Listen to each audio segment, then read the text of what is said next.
Pertanyaan kedua silakan jawab, ditulis saja.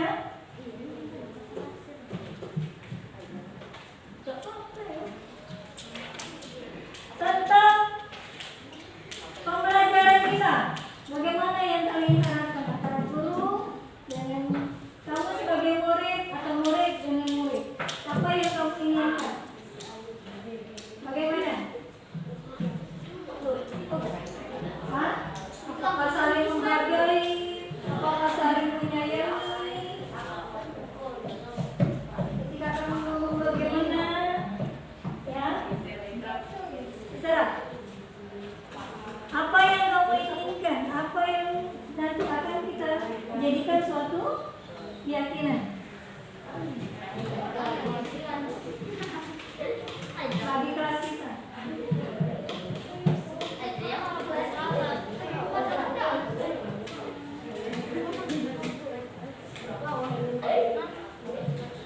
Selesai? Selesai Bu? Selesai Bu? Sampai nomor 2 ada. Oke, sekarang tentang kebersihan.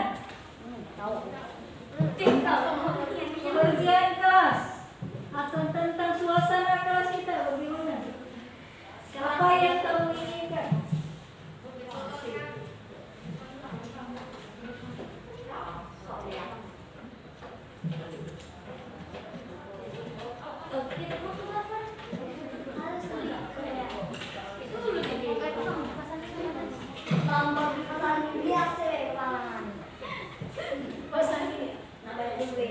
Selesai? Sudah Bu.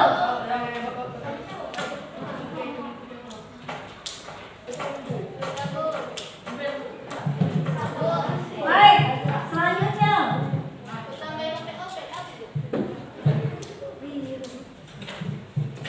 Selanjutnya apa lagi yang kamu inginkan? Boleh ditulis lebih dari yang pertanyaan itu lagi. Atau tentang tugas-tugas, atau tentang pelajaran, ya boleh kalian tambahkan. Selesai? Selesai, saya sip 1, nanti sip 2 lagi. Jika kamu sudah selesai, tempelkan saja di meja. Aku sip 7. Nanti kita simpulkan, apa hasil dari kesepakatan kita. Ya, mau dibaca dulu. Apa yang kita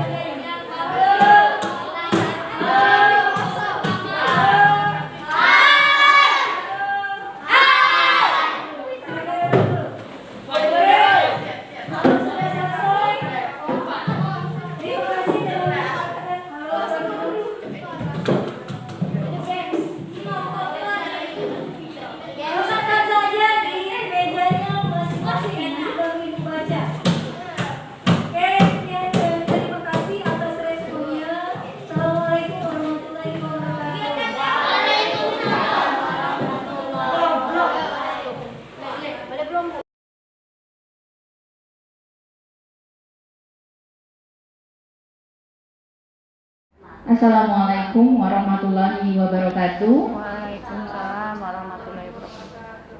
Terima kasih atas kehadiran Bapak Ibu di acara berbagi praktik baik calon guru penggerak SMP Negeri 1 Indralaya.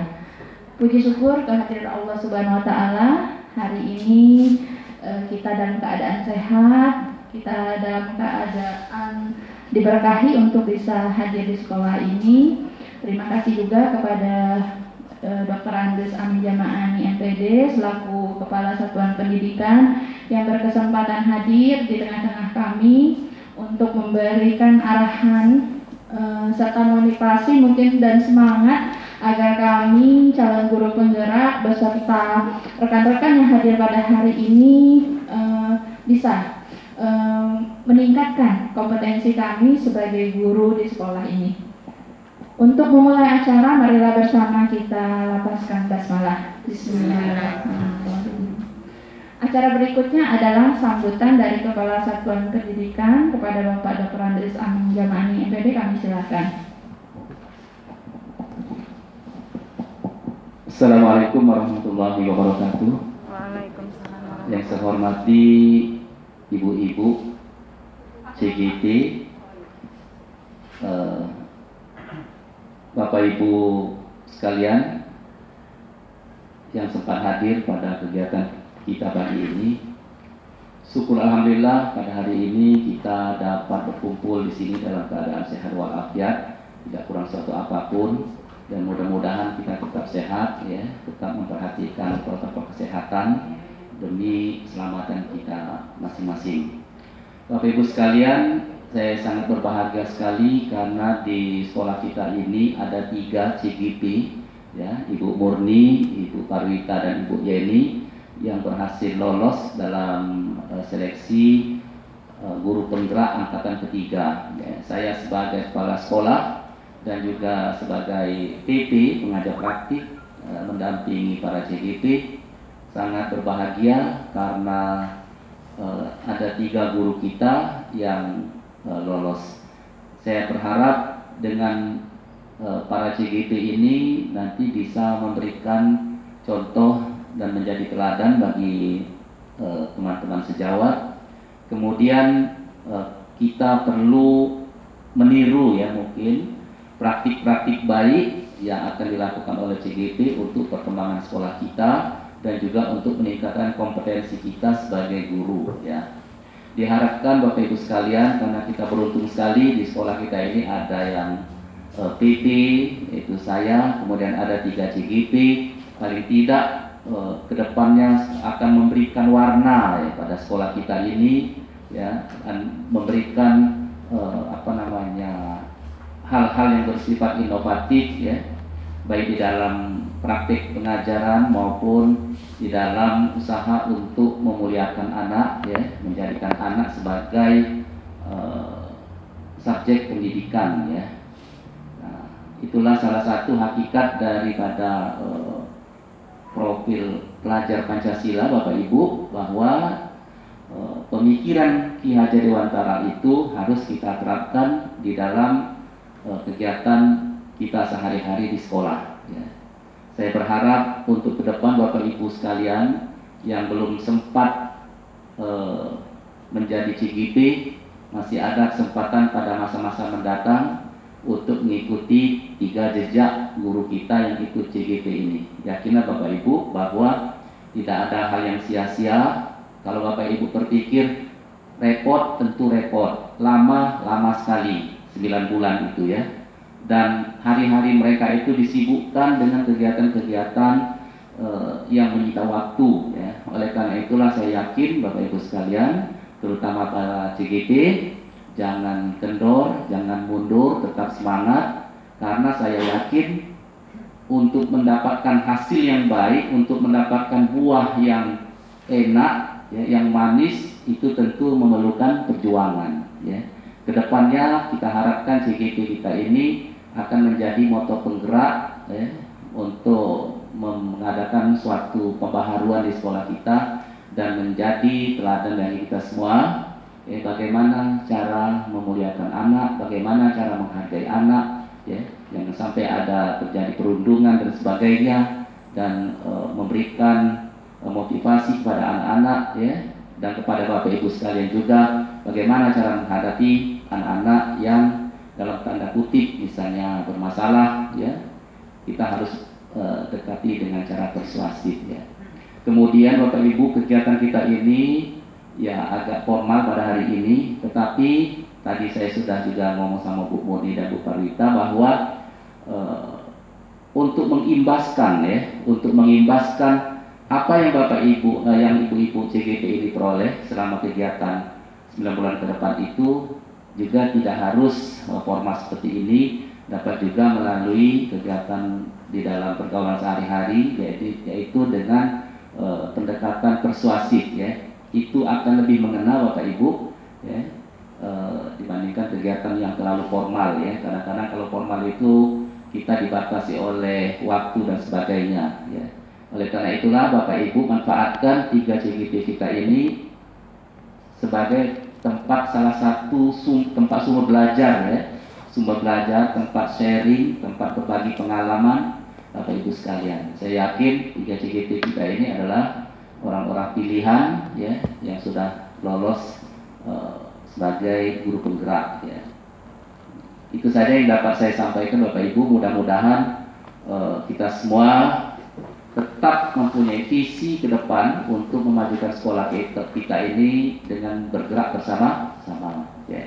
Nggak bisa kemajuan itu dipikul oleh 1-2 orang saja, tetapi harus bersama-sama ya. Kepala sekolah itu cuma mendorong, memberikan fasilitasi ya. Bapak Ibu lah yang terpenting ya. Kepala sekolah sekuat apapun kepala sekolah mendorong, tapi kalau yang didorong itu tidak mempunyai kemauan dan sebagainya, itu akan sulit maju sekolah gitu kan.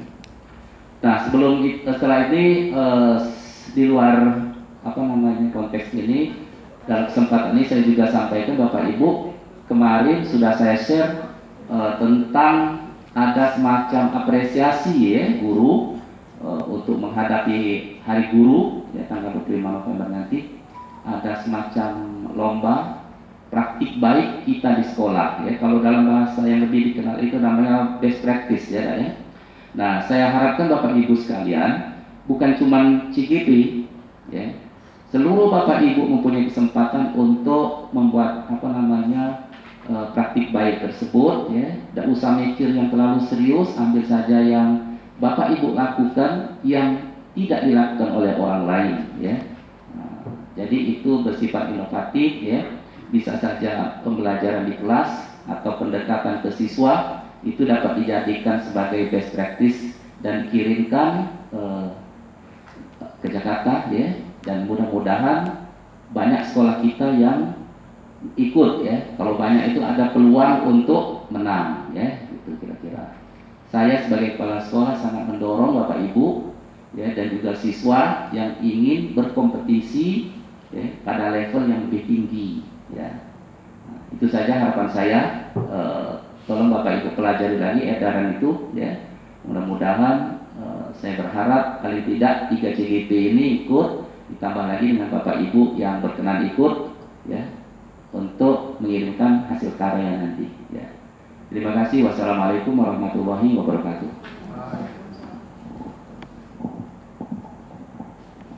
Terima kasih kepada Bapak Amin yang sudah menyampaikan sambutan dan pengarahan untuk memulai kegiatan hari ini.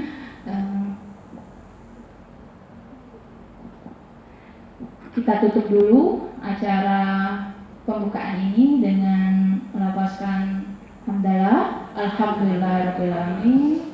Mohon maaf apabila ada kekurangan. Nanti kita lanjutkan untuk pembahasan materinya ya Bapak Ibu ya. Assalamualaikum warahmatullahi wabarakatuh.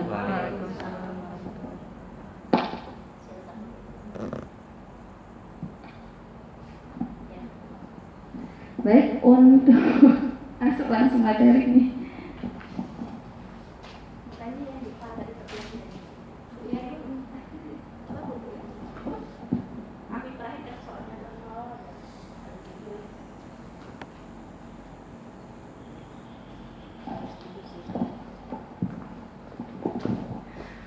Assalamualaikum warahmatullahi wabarakatuh. Baik, terima kasih Bapak Ibu atas kehadirannya. Hari ini kami akan melaksanakan kegiatan berbagi praktik baik. Ini adalah modul terakhir dari modul 1 kami, di mana kami memang berkewajiban untuk membagikan apa yang kami dapat kepada Ibu Bapak sekalian. Hal ini dimaksudkan bukan untuk kami melaksanakan tugas untuk melengkapi tugas kami, bukan, tetapi ini adalah kesempatan bagi kami untuk berbagi apa yang kami dapat selama menjadi CGP 2 bulan lebih ini kepada Bapak Ibu. Mudah-mudahan apa yang kami bagikan ini menjadi inspirasi. Kami juga dalam kegiatan CGP ini banyak sekali terinspirasi, merasa bersalah, merasa ternyata kami kurang, kami salah selama ini kepada murid-murid kami. Jadi kami ingin mengajak Bapak Ibu bagaimana agar kita bisa menjadikan murid itu mulia, kita bisa menghormati mereka, karena itulah tujuan dari kegiatan ini. Untuk pertama bisa Bapak Ibu lihat bahwa ada salam dan bahagia. Salam dan bahagia ini adalah kuncinya. Kunci dari kegiatan ini selalu dimulai dengan salam dan bahagia. Mengapa? Karena ini adalah keinginan dari Ki Hajar Dewantara yang merupakan tujuan pendidikan yang diinginkan oleh Ki Hajar Dewantara, yaitu keselamatan dan kebahagiaan bagi peserta didik kita agar bisa menjadi manusia yang berguna di masyarakat. Jadi tujuannya hanya dua ini, selamat dan bahagia.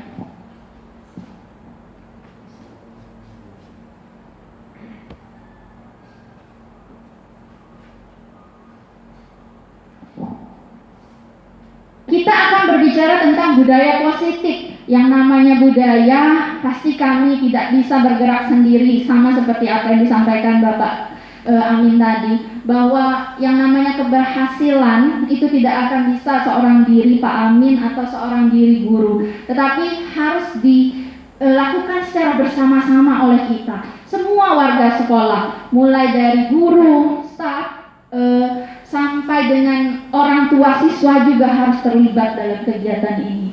Jadi di sini budaya positif itu ya diibaratkan bahwa kita ini sebagai guru adalah petani. Untuk mendidik anak, jadi hanya kita itu tugasnya menuntun mereka saja. Melihat bahwa kalau bibitnya ya ternyata anak ini berpotensi menjadi bibit padi, tidak akan bisa kita ubah menjadi bibit jagung. Jadi kita harus mengetahui apa potensi yang dimiliki anak, dan kita tidak boleh memaksakan mereka untuk menjadi orang lain, orang yang berbeda. Jadi kita harus menghargai itu. Kita hanya akan memperbaiki kondisinya, akan memeliharanya, ya, akan memberikan pupuk dan membasmi hal-hal yang tidak sesuai agar mereka tumbuh sebagai orang yang menjadi maksimal tadi. Penghargaan itu tidak efektif kalau terlalu sering. Dan penghargaan merusak hubungan. Penghargaan merusak hubungan ini kalau gurunya tiba-tiba lupa ngasih penghargaan. Kok ibu lupa ya ngasih aku penghargaan? Kan aku sudah baik, Bu. Kan aku sudah buang sampah. Kan aku sudah ngumpul PR. Kan kita jadi guru kan manusia biasa, kadang lupa tuh ngasih reward untuk anak-anak. Biasanya mungkin kalau dia buang sampah, bagus, pinter, rajin. Tiba-tiba hari itu kita mungkin capek, lelah. Tiba-tiba dia negur. Nah ibu ngapa ya? Tidak negur.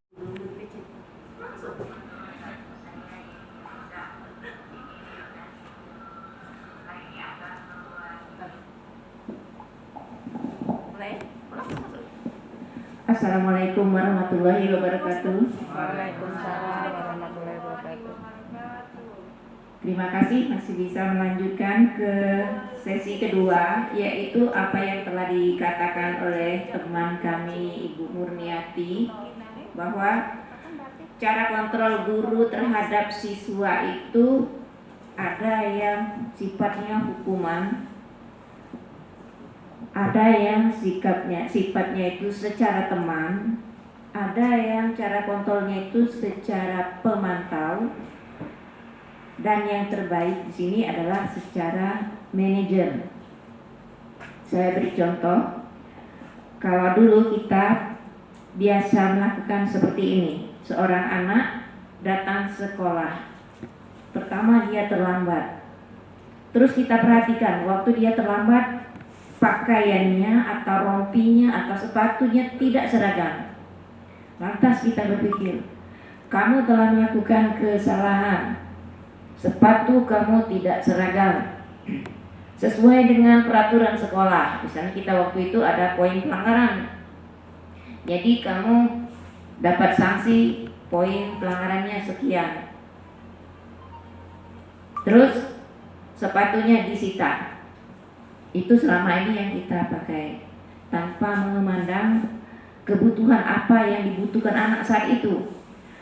Apabila anak saat itu datang terlambat, seharusnya kita tanya dengan kontrol yang manajer. Kita tanya, kenapa terlambat? Kita dengarkan. Apalagi kalau dia ngomong, Bu, hari ini maaf, saya datang terlambat dan saya cari-cari sepatu saya tidak ada, hanya ada sepatu putih. Saya mau ke sekolah dengan keadaan seperti ini. Saya siap, katanya. Nah, disinilah letak kontrol kita. Jangan langsung kita beri hukuman begini. Karena itu namanya tanpa memikirkan kebutuhan anak. Sebab anak ini mempunyai kebutuhan. Di saat itu dia butuh kasih sayang. Di saat itu dia butuh orang yang memperhatikan kesalahan dia. Dan dia sendiri sebenarnya sanggup melakukan apa yang harus diterimanya, asalkan dia tetap sekolah. Jadi kalau kita langsung menghukum begini, sehingga dia, kalau dia anak yang nakal, mungkin dia cuek-cuek saja, temannya memikirkan tidak pakai sepatu, dia cuek-cuek saja kan kalau anak yang biasa. Tapi kalau tuju dengan anak yang pemalu, tentu dia akan minder dengan temannya, menjadi trauma sekolah dan hukuman segalanya itu dianggapnya menjadi siksaan. Di sini saya mengadakan satu contoh restitusi. Apa itu restitusi? Restitusi itu yaitu kita guru menciptakan disiplin, kontrol disiplin dengan kondisi yang telah kita ciptakan agar anak mampu mendapatkan pelajaran dari kesalahannya. Jadi anak sendiri yang sanggup bertanggung jawab dengan kesalahannya, bukan dari kita ultimatum dengan hukuman. Itulah namanya restitusi. Sebentar lagi akan saya contohkan bagaimana restitusi. Kebenaran pada saat itu kami disuruh mencari tugas restitusi. Saya akan mencari restitusi apa? Kebenaran pada saat hari itu saya menemukan seorang anak di kelas 97. Dia melakukan kesalahannya apa? Memegang HP pada jam, sebentar lagi kelas 9 masuk. Tapi dia dan disaksikan oleh temannya asik membuka HP di depan pintu tanpa sengaja dan bukan video rekayasa. Langsung di sini saya mengambil semampu saya melakukan restitusi yang tidak menghukum, tetapi membuat suatu pertanyaan-pertanyaan dan mengharapkan dia mengambil pelajaran dari kesalahan dia dan bertanggung jawab untuk melakukan perbaikan ke depannya. Ini yang telah saya buat semampunya. Silakan disaksikan. Saya kira Bapak Ibu juga biasa mengalami hal seperti ini. Dari sekarang kita akan bertindak untuk lebih memperhatikan kebutuhan anak tadi, tidak langsung menghukum. Apalagi pada saat ini, saya berpikir membawa HP semenjak daring, anak-anak itu sudah banyak sekali yang memakai HP ke sekolah. Ketegasan kita belum disampaikan sehingga masih ada 1-2 orang anak masih membawa. Dan untuk pertemuan pertama sekali dia melakukan kesalahan. Suaranya bagaimana ya? Dekat ke baik speaker. Speaker ini apa Ibu?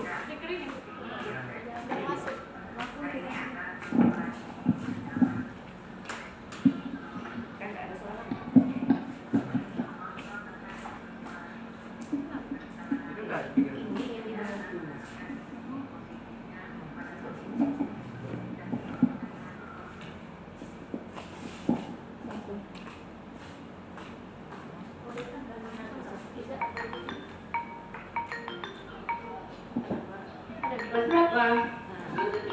97. Sini dua-duanya sini. Yang nak tanya. Siapa? Ibu. Terus Dari Apri. saya tetap menggunakan bahasa daerah pendekatan. Jadi bukan berpura-pura, ngomong asli. Namanya siapa? Repan itu? Memino. Aduh, main terapi Tanjung yang suruh apa sih? Tidak tahu apa.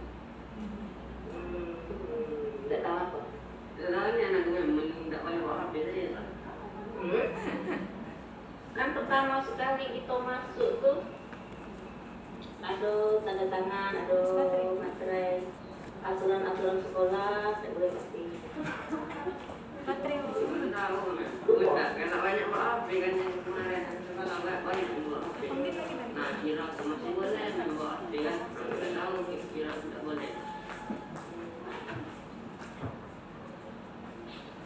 Di peraturan sekolah kita tuh boleh tak bawa HP? Waktu kita pertama sekali masuk SMP ada tak aturan tidak boleh bawa HP? Pernah dengar atau baca?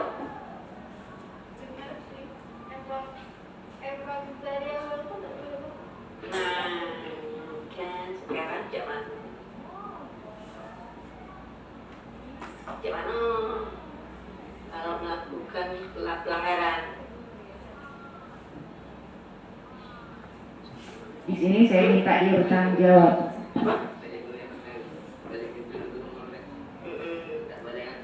Iya. Iya. Sekarang coba saya dan nanti. Kalau misalnya diperiksa, terus membuka, ada cerita konten-konten yang porno, yang di luar batas, bahaya tak?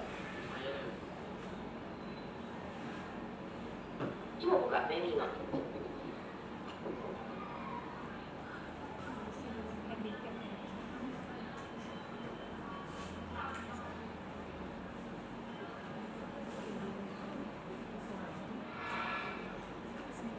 Kelas 9 termasuknya jam 10 gitu. Apa dihapus? Dihapus ya. Memang ningok itu tangannya. Saat itu ada yang SMS dia, WA dia. Iya. Ceweknya kelas berapa? Anak pondok.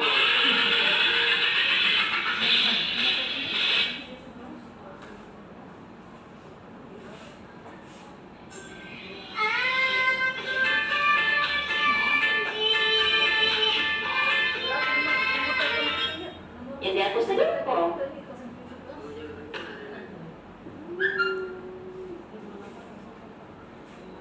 Ada satu lanang di kelas. Kalian ya.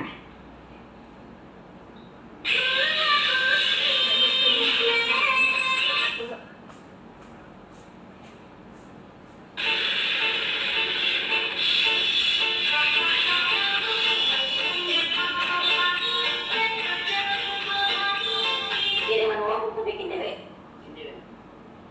Yang gambar-gambar terus-terusannya. Kakaknya gak lihat tuh.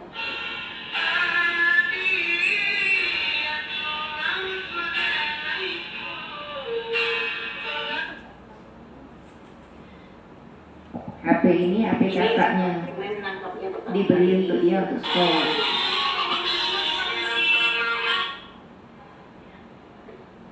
Tidak boleh dilihat oleh guru kalau bawa HP. Itu pun kalau disuruh oleh guru, suruh bawa HP karena ada hubungannya dengan pelajaran. Kalau ini tidak ada yang nyuruh, buat sendiri untuk main. Sedangkan kita belajar ini dapat buka, jadi HP tidak perlu dipakai kecuali kalau ada tugas di rumah baru boleh dibuka. Jadi coba nonton.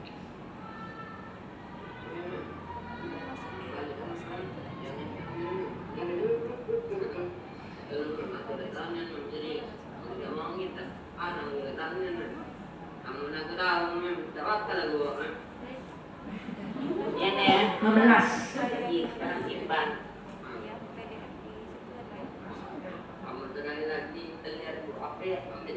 Nah, itu dia menunjukkan tanggung jawabnya. Prakteknya dijual. Ya sudah. Salah nggak? Atau dipopkan?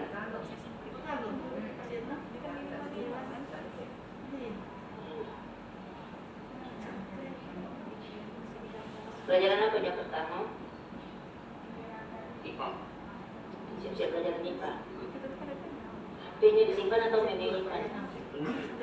Kalau siapa? Ya. Dengan restitusi diharapkan dapat menciptakan kondisi bagi murid untuk memperbaiki kesalahannya sendiri dan bertanggung jawab pada kesalahannya itu. Itu saja hasil kesimpulan yang dapat saya ambil dan salah satu contoh yang harus kami buat dari 2 contoh. Kayak saya hanya ngirim 1 karena di sini harus disuruh seperti membuat sinetron, dibuat sinopsis, skenario. Karena terlalu banyak tugas ya, saya kirim yang ini saja. Intinya itu saja, 1, bahwa kita dari sekarang kita harus banyak belajar agar cara menghukum anak tidak dengan menghukum, bukan cara mengontrol kesalahan anak dengan menegakkan disiplin, budaya disiplin di sekolah, bukan dengan cara menghukum tanpa mengetahui kebutuhan apa yang dia butuhkan. Saya sepertinya mengajari buaya berenang, ini ada pakar-pakar BK. Itu saja yang bisa saya sampaikan. Selanjutnya akan dilanjutkan kembali oleh Ibu Parwita. Kepadanya kami persilakan. Oh, boleh silakan. Tadi siswa bawa HP Ya. dan tidak kita hukum. Mungkin ini cara baru gitu ya. Artinya kita memberikan kesempatan mereka untuk tidak mengulangi. Benar. Mungkin untuknya dia tidak akan mengulangi. Bagaimana dengan yang lain? Karena begini. Karena mungkin itu kasih sayang dari seorang guru, artinya tidak dihukum. Itu menurut pendapat mereka. Tenang baik, guru itu sayang sama kita, tidak akan diambil HP kita. Jadi kalau nak ngambil, kan kau kan baru aku udah pernah ngasih kesalahan, kalau seperti itu. Kalaupun bisa jadi juga untuk yang siswa yang 1 ini, karena mungkin bandel mungkin akan mengulanginya. Kenapa? Tidak, kan tidak diambil juga, paling ngomong lagi, iya Bu, saya tidak akan mengulangi lagi, baru 2 kali. Atau dengan yang lain juga akan mencoba melakukan kesalahan yang sama, tapi ya itulah, tinggal ngomong saya tidak akan mengulangi lagi. Nah, bagaimana dengan hal ini? Apakah mungkin ini tidak akan menjadikan alasan mereka untuk berbuat yang sama sehingga tenang saja, tidak akan diambil? Cukup cuma bilang, siap Bu, saya tidak akan mengulangi lagi. Nah, bagaimana seperti itu? Si Lobby lah sini. Terima kasih Bu Apri telah menjawab pertanyaan. Bagaimana Bu Yati mau menambahkan? Pertanyaan sedikit. Saya tambahkan sedikit karena saya hafal betul yang namanya Repan itu waktu kelas 7 dulu. Iya. Salah satu seperti yang kita terangkan tadi. Menurut saya dia tuh sudah agak menganggap kalau kita itu paling-paling sudah dinasihat. Karena waktu kelas 7 dulu misalnya bukunya panjang kan, saat kita temukan waktu kelas belajar. Jadi, wah ini panjang, rambutnya panjang, lalu dalam belajar itu kan agak malas tuh. Ya, jadi kan kita itu menasehati, mengajak untuk merubah dari kebiasaan dia yang malas tadi misalnya dalam mengerjakan latihan. Memang mau dari mengerjakan latihan, tapi ya kawan tadi kan sudah selesai, lalu dia itu. Ya. Aku tuh orang-orangnya tadi yang memang anak itu. Iya, sudah terbiasa, mungkin sudah agak kepala dengan nasihat tadi. Oh. Iya. Ya. Karena saya pernah ngajarnya waktu kelas 7 tempoh hari, karena sering juga berhadapan dengan dia itu. Rekan saya 97. Setelah saya lihat tadi nyatanya ada 9, dia cari sensasi lah itu tadi. Iya. Buku panjang paling nak potong nak bukunya, kalau lagi bawa potongan buku tuh saya pinjamkan ini nak potong bukunya. Tapi pada saat tidak paling kan kita nyampaikan nasihat itu tadi. Iya, terima kasih Bu Karyati. Mungkin maksud Bu Karyati ini anaknya sudah sering dimaafkan dari kelas 7, akhirnya di kelas 9 masih seperti itu. Dan untuk pertanyaan Ibu Apri tadi bagaimana solusinya kalau kita dapat seperti itu, anak seperti ini, seharusnya apa yang sudah dilakukan si Repan ini kita umumkan dengan teman sekelasnya atau di kelas yang lain atau kejadian bahwa di sekolah kita ada kedapatan membawa HP karena kondisi pertama ini dalam keadaan tidak kepahaman dengan peraturan yang baru setelah daring. Apakah masih tetap, karena dilihatnya masih banyak kawan-kawannya membawa HP dan tidak ada, mungkin dia tuh mau ngomong ke guru tuh tidak ada yang marah, tapi dia tidak berani ngomongkan itu. Jadi ketegasan kita ambil kalau ketangkapan ini oleh ini sudah dapat hari ini bukan hanya untuk Epa tapi untuk semua, karena hari ini kedapatan dan semuanya berlaku. Kalau kedapatan kedua kali, HP-nya akan sesuai dengan peraturan yang sudah disepakati. Itu peraturan namanya, bukan kesepakatan siswa dengan guru, tapi peraturan yang sudah ada di sekolah, yang sudah ditandatangani pada waktu dia masuk di sekolah ini. HP akan dirampas oleh sekolah dan diberikan pada saat siswa itu lulus. Itu disampaikan, harusnya disampaikan ke tiap-tiap kelas. Dan saya sudah menyampaikan juga kepada Pak Budianto sebagai wakil kesiswaan. Tetapi maksud saya, bukan tugas saya ke tiap-tiap kelas ke 7, 8, 9 disampaikan semua. Itu harusnya dari kesiswaan atau dari BK menyampaikan untuk ke semua. Apakah memang semua anak itu belum diumumkan?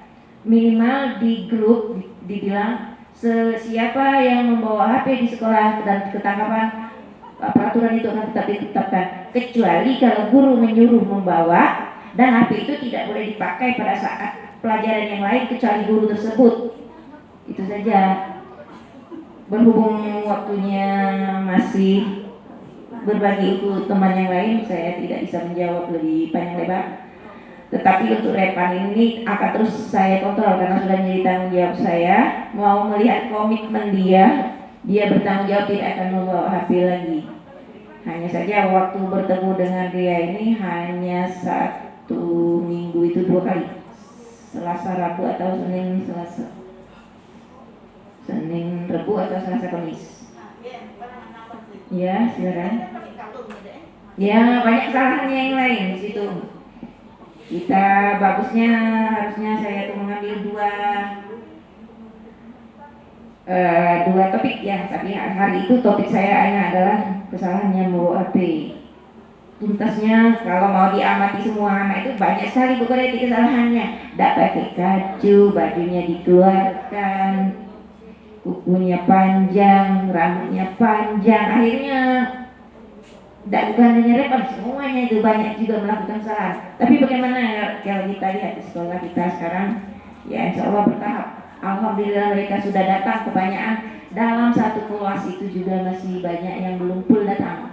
Harusnya orang 16 yang datang cuma 9. Itu jadi tugas kita tanggung bersama. Saya ucapkan terima kasih kepada Bapak Ibu yang tanya dari mau menambahkan atau mau menanyakan. Kalau tidak, kami serahkan kepada Ibu Parwita untuk melanjutkan sharing praktik baiknya. Para Ibu Parwita, kami persilakan.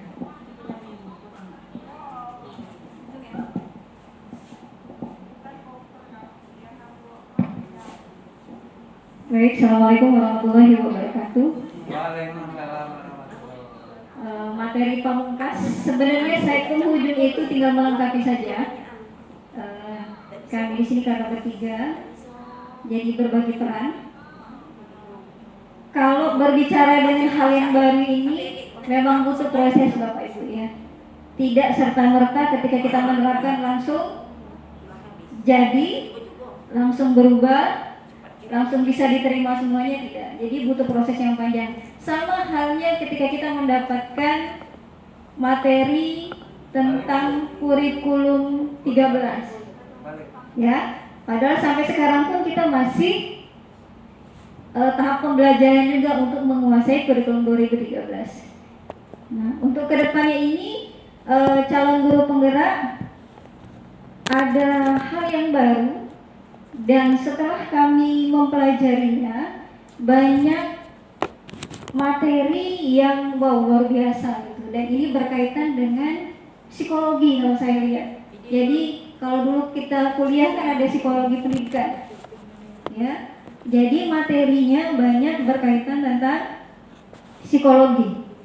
Ya. Ketika anak belajar harus dalam kondisi fun atau dalam kondisi bahagia. Nah, karena memang ketika kami mendapatkan materi awal tentang filosofi Ki Hajar Dewantara, bagaimana pendidikan itu berpusat pada anak. Bahkan dikatakan di situ bahwa menghamba, sampai menghamba pada murid.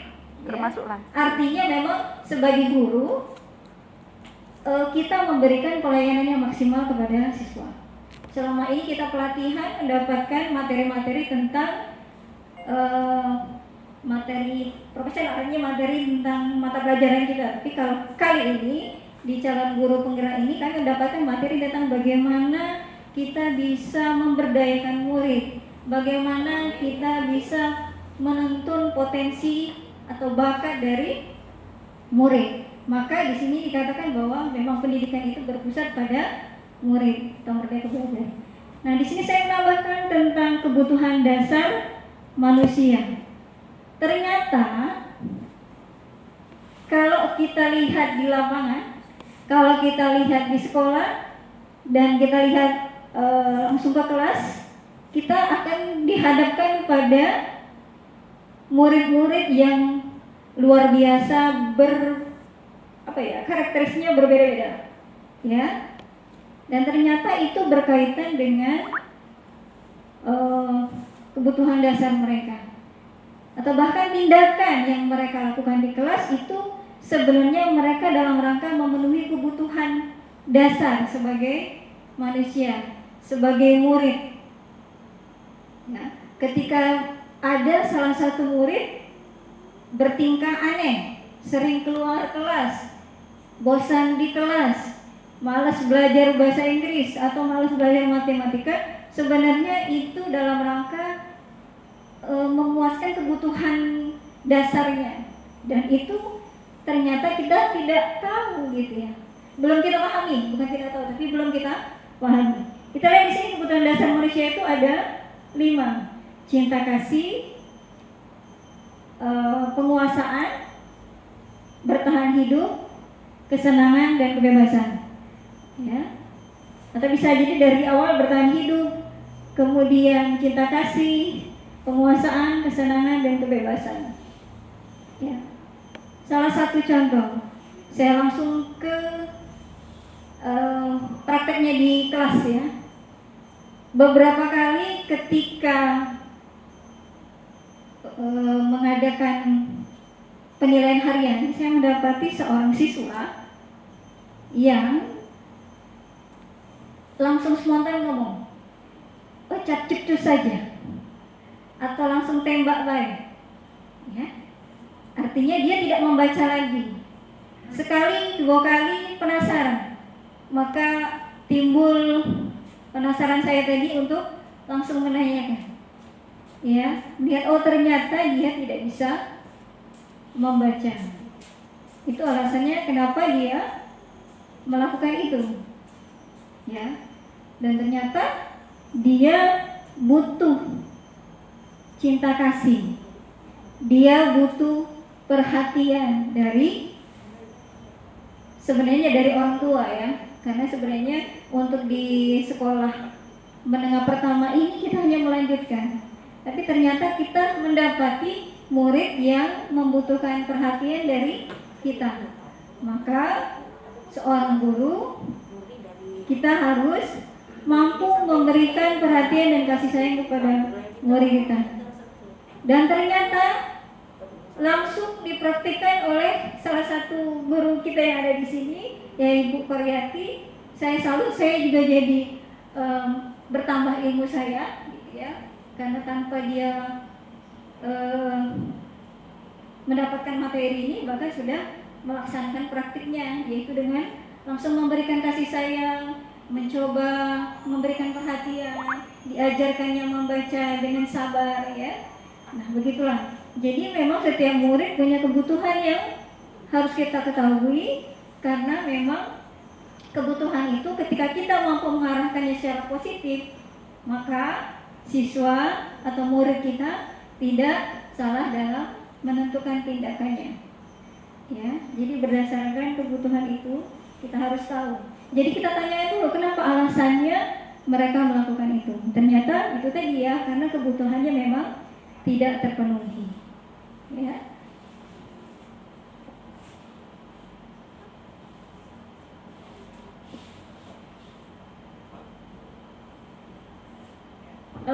Fokus ke sini ya, ke kesenangan. Ada siswa atau murid kita yang memiliki potensi atau bakat yang perlu kita tingkatkan atau kita gali. Nah, di sini perhatian dari guru perlu melihat potensi itu. Maka bisa kita lakukan diobservasi secara terus-menerus apa yang menjadi kebutuhannya, apa yang menjadi potensinya, dan apa yang menjadi minatnya, sehingga mereka bisa melakukan sesuai dengan apa yang menjadi keinginannya. Sama halnya ketika kita memilih anak untuk menonjolkan prestasinya, salah satunya adalah KSN, ya, matematika, IPA, dan IPS. Insya Allah untuk di SMP Negeri 1 kita tidak pernah ketinggalan untuk mengikuti kompetisi itu, ya. Walaupun untuk sementara ini kita belum maksimal dalam menentukan siapa yang bisa mewakili sekolah kita. Namun kedepannya kita berusaha sebagai guru bisa menjaring lebih awal siapa yang berpotensi menjadi mau dilibatkan di mana, mau diikutkan di mata pelajaran yang apa, kita harus bisa menentukan sehingga dianya bisa maksimal, bisa sesuai dengan keinginannya, sehingga kemampuannya dalam menjawab soal atau menyelesaikan soal-soal yang ketika kompetisi itu berlangsung maka bisa dilewatinya dengan baik. Ya. Baik, jadi setiap kebutuhan dasar murid kita seperti cinta kasih, kemuasaan, kesenangan, dan kebebasan diharapkan kita mampu